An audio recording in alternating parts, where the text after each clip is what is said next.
यह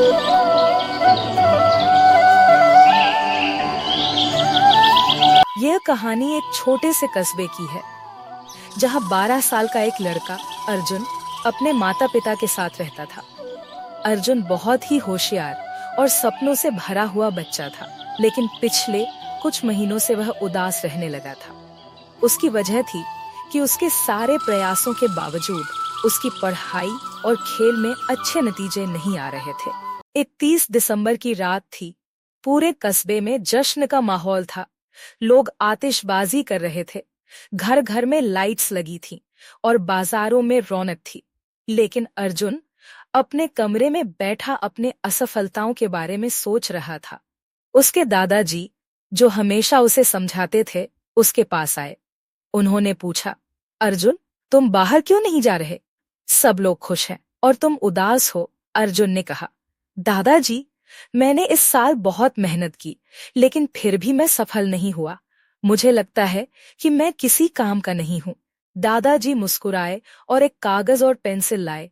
उन्होंने कहा, अर्जुन, इस कागज पर लिखो कि इस साल तुम्हारी कौन कौन सी गलतियां थीं और तुम उनसे क्या सीख सकते हो।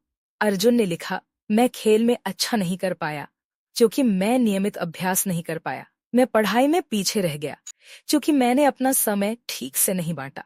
फिर दादाजी ने कहा, अब इस कागज को मोड़ो और इसे जलाकर राख बना दो।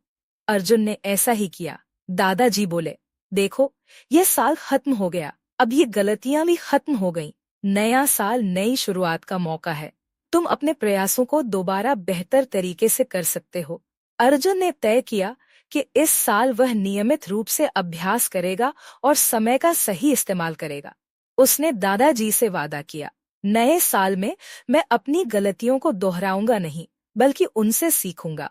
नए साल का जश्न। अर्जुन अपने दोस्तों के साथ नए साल का स्वागत करने बाहर गया।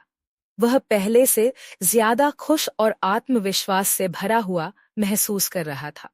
उस दिन अर्जुन ने समझा कि नया साल सिर्फ तारीख बदलने का नहीं, बल्कि अपने जीवन में बदलाव लाने का भी अवसर है। और इस नए साल ने अर्जुन को एक नई सोच और आत्मविश्वास के साथ आगे